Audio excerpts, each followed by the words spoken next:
Pero noong Senate Blue Ribbon Committee hearing nung Lunes, ang pinakamahalaga doon ay natumbok ni Senator Ping Lacson yung lead. Na ang bumili ay isang kumpanya na nagpapangalan ng Golden Pheasant Corporation. Na ang 100% stockholder ng Golden Pheasant Corporation is si Attorney Jose Raulito Enoy Paras. Na yung Jose Raulito Enoy Paras may connections talaga kay former Speaker Martin Romualdez, di ba? Hindi lang dito sa isang kumpanya, meron pang ibang mga kumpanya. Yes, alam ko po, naintindihan ko na dapat balansehin yung expectation ng taong bayan doon sa ano, no? Na, siyempre, yung sa taong bayan, medyo nababagalan sila. On the other hand naman, siyempre, ginagawa lahat ng ating law enforcement at justice departments na siguraduhin na airtight, no? But I think, noong Senate Blue Ribbon Committee nung Lunes, may napaka-importanting lead na nakuha doon si Senator Ping Lacson. Di ba? If we will recall, nabanggit noon sa isa sa mga video na ni Saldi ko, na sinasabi ko, yung videos naman niya ay may, hindi lahat totoo. Pero totoo. He mentioned a house na 30 Tamarin Road. Di ba? Minention ni Saldi ko yon na sabi binili ni former Speaker Martin Romualdez. Pero noong time na yun, wala. Di ba? Pero noong Senate Blue Ribbon Committee hearing nung Lunes, ang pinakamahalaga doon ay natumbok ni Senator Ping Lacson yung lead. Na ang bumili ay isang kumpanya na nagpapangalan ng Golden Pheasant Corporation. Na ang 100% stockholder ng Golden Pheasant Corporation is si Attorney Jose Raulito Enoy Paras. Na yung Jose Raulito Enoy Paras may connections talaga kay former Speaker Martin Romualdez, di ba? Hindi lang dito sa isang kumpanya, meron pang ibang mga kumpanya, no? So it is a very important, dahil na napanood ko yung interview niya kahapon, sabi niyan, sa next Senate Blue Ribbon Committee hearing, ito na iimbitahan nila yung si Attorney Jose Raulito Enoy Paras. So napaka-importanting lead yun dahil yun ang koneksyon noong 30 Tamarin. Yun ang nagdudugtong eh. Kung nandito yung 30 Tamarin, nandito si former Speaker Martin Romualdez, paano mapagdudugtong? So ngayon, unti-unti nang napagdudugtong dahil yung Jose Raulito Enoy Paras konektado kay former Speaker. So yun ang kahapon doon sa isang interview na napanood ko na ipursue naman nila itong yung stockholder na to. So makikita na natin kung ano yung mga ano. Because he is a director in corporations connected kay former Speaker Martin Romualdez. So may link na ngayon.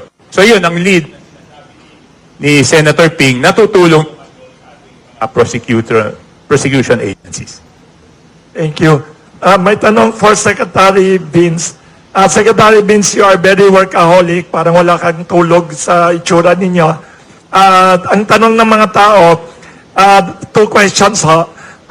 Di ba, you are doing all this anti-corruption effort and reforms sa DPWH.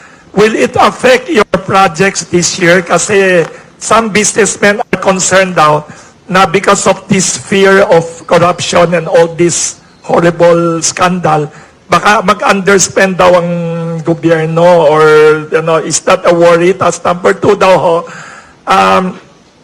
nabasa ng maraming tao, you will also file many cases. You have a list of people will you be filing also and assisting the prosecutors on your side? And number three, maraming nagtatanong sa akin, pati si Clarissa yung sabi niya, ano talagang nangyari daw kay Undersecretary?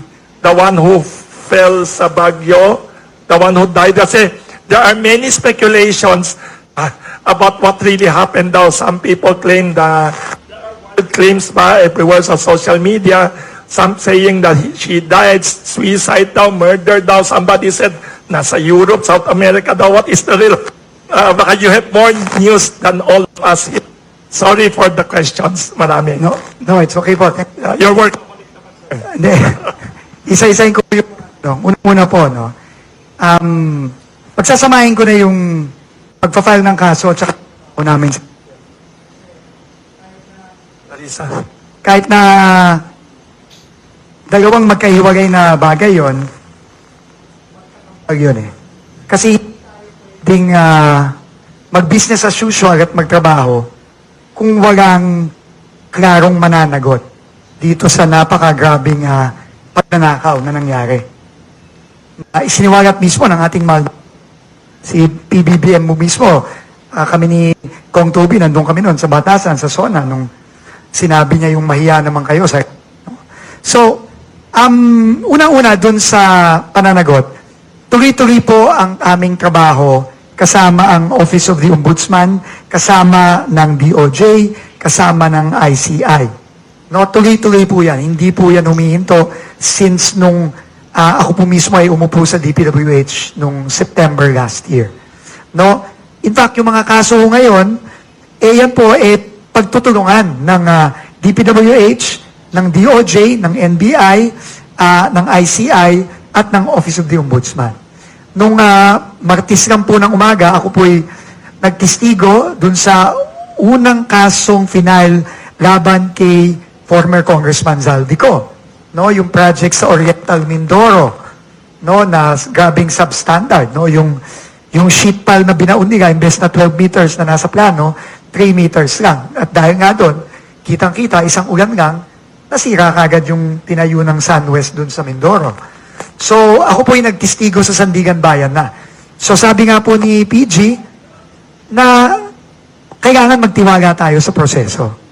No, may proseso tayo, talagang pinipilit na pabilisin dahil lahat naman tayo galit, lahat tayo naiinip. Pero kailangan siguraduhin na yung ebidensya matibay. Para pagka natapos na yung trial, yung kaso, makakasiguro tayong makukonvict yung mga dapat managot. No? So, yun ang pinaka-importante. At nagsimula na yun. Nagtistigo po ako nung Tuesday. Tingin ko, marami pa akong ganong gagawin sa mga susunod dahil lahat naman po ng kaso base din sa mga iba't ibang mga dokumento na galing sa department, sa DPWH. No? Mukhang ang susunod kung pupuntahan yung Regional Trial Court sa Lapu-Lapu. Yung kaso sa Davao Occidental Ghost Project against Sara Diskaya et al.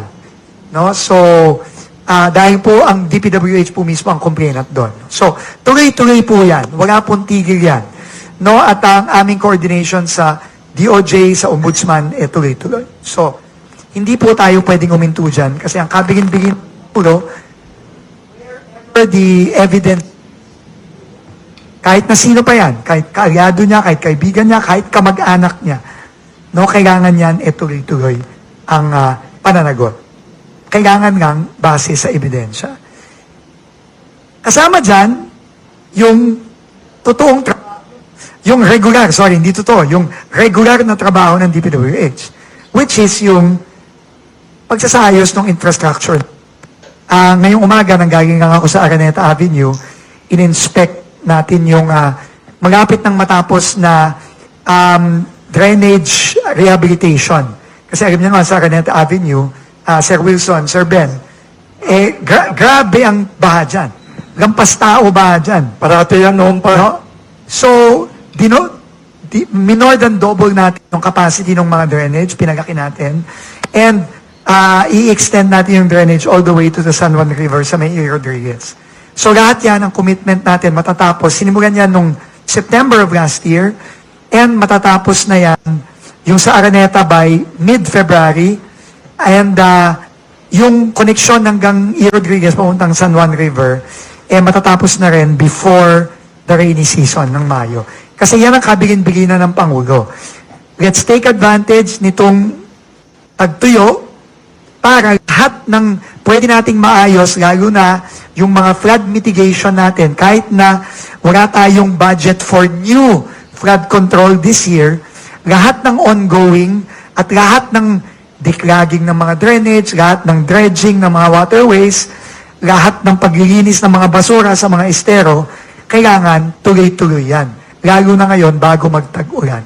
So ginagawa yan, hindi lang sa Metro Manila, ginagawa na natin yan sa Cebu, sa Bacolod, mag-launch tayo sa Rojas City, mag-launch tayo sa Carao, at sa iba pang parte, pati sa Cotabato sa Mindanao. So, po ang trabaho. And last na lang nasasabihin ko about that is, while totoo na halos nangarap ang budget ng DPWH ngayong taon, it is the lowest budget of the DPWH since 2019, since before COVID. No, roughly about 10% ng original budget ng DPWH nawala at ginipat sa mga importanteng mga serbisyo. Kahit na ganon, ang sabi ng Pangulo sa kanyang budget message, it's not just about yung dami ng laki ng budget, it's about spending the budget wisely.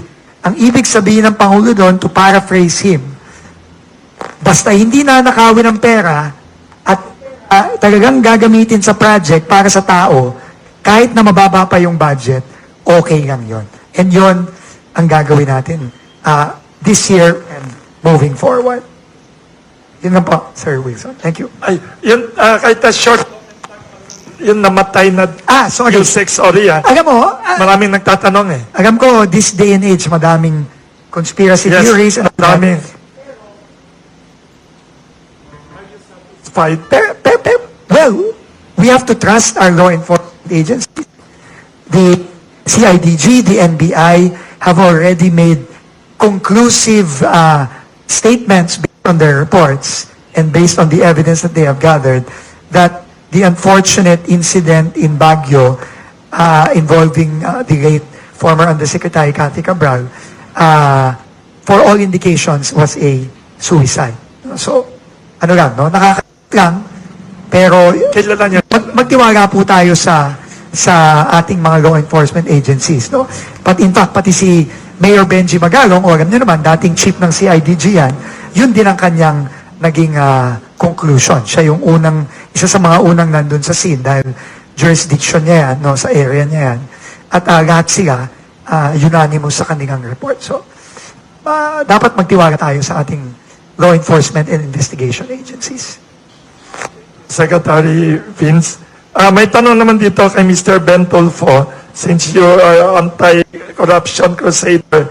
Maraming tatanong na media, since time immemorial daw Philippines, pag may sabing investigation, walang nangyayari daw at the end. In the past now, we had the Stonehill corruption issue na nothing happened eventually. Then we also have Centennial scandal na walang nangyari. And pinaka-latest in the memory of people daw that the Napoles case daw, siya lang ang natirang nakakulong, nobody really nakakulong, nobody really convicted among any of the politicians. Yun ang tanong na, are you optimistic, Mr. Ben Tulfo? Are you optimistic now with all this scandal now happening? Will this end up like Napoles again, like Harry Stonehill case, and Centennial, and all the other corruption cases na after a few months of headline investigation, then there will be a new scandal na naman, new eruption ng volcano. What is your view daw, Mr. Ben Tulfo, and what are your hopes as a crusader against corruption? Okay. Since time immemorial, yung sinasabing corruption, naging kabahagi ng institusyon yan. Kahit sino may sabi niyan, anumang administrasyon. Talaga pag utak kriminal ka, utak magagancho ka, gagawa ka ng paraan. There will always be space and time, as long as you have the opportunity to commit, the mind to think about it, the opportunity and when you will do it, utak kriminal yan. Ganun din mag-isip. Yung mga sinasabing malikhaing mga, sinasabi nating mga manggagancho at yung mga tiwali sa gobyerno. Malikhain. Siguro ang mga tao dapat turuan na rin, maging malikhain din, kung paano mag-isip itong mga putok sa buhong, mga manggagancho at mga tiwali sa gobyerno. The only way for us to understanding is to be able to speak their language but do not do exactly what they're saying. Speaking the language is may formula sila lagi. Kung minsan nagle-level up. Pati corruption na ngayon, gamit ng sinasabing digital technology. You can corrupt somebody else using a technology let's be careful dahil ang technology ngayon is not only digitization, the sinasabi nga rito, mga law enforcers naghahabol sila, laging a step ahead, yung mga cyber criminals using, ito yung cybercrime, na ito, advent of AI, nag-uumpisa na, the deep fake. So, paano ninyo ma-discern kung fake o hindi? But then again, sinasabi natin, technology and ng tao, likhain siya, at meron talaga, whatever his mind can conceive, he believes, he will do it. Ganon talagang utak kriminal. So ngayon, huwag tayo mawala ng pag-asa dahil mayroon naman talagang batas tayo rito. Eh, hindi naman natin pwedeng sabihin walang kwenta ang batas. Depende na doon sa tao, doon sa politiko, depende doon sa sinasabing So kawali. optimistic kayo, Mr. Ben Yes, Tulfo. optimistic ako. But the thing that I say is, siguro ang may tanong ko ngayon, ako naman na for somebody else na marami kasing naglutangan ng mga congressman na involved doon sa sinasabing pagparada, which Congressman Toby Chanco understood this, parada sa gasa. Ngayon, itong mga salawahang walang hiya talaga, bakit nagagawa nila pumarada, sumagasa doon sa mga distrito, doon sa mga syudad na kuminsan nagmumukhang, I'm sorry, no, yung lokal na pamahalaan, hindi nila nalalaman, meron palang ganon. So, siguro dito sa partido, bantayan natin to. But then again, another thing, nasaan yung mga congressman na nabanggit sa unang bulusok pa lang, ang dami nila. So, people are expecting, who are these congressmen? Eventually, masasampahan ang kaso. Because sa una, naglabasan ng pangalan. Sa bandang huli, mukhang nawawala na sila. Sa lahanay ng senador, marami-rami. Pero lately, dalawa na lang. Well, I will ask the Department of Justice, I will ask sa DPWH, ano bang listahan talaga? Ano bang in-expect ng tao? Mahaba? Or magiging maiksi na? Baka Kay comment. Vince. Yeah. Baka si Congressman Tiangco and Vince Secretary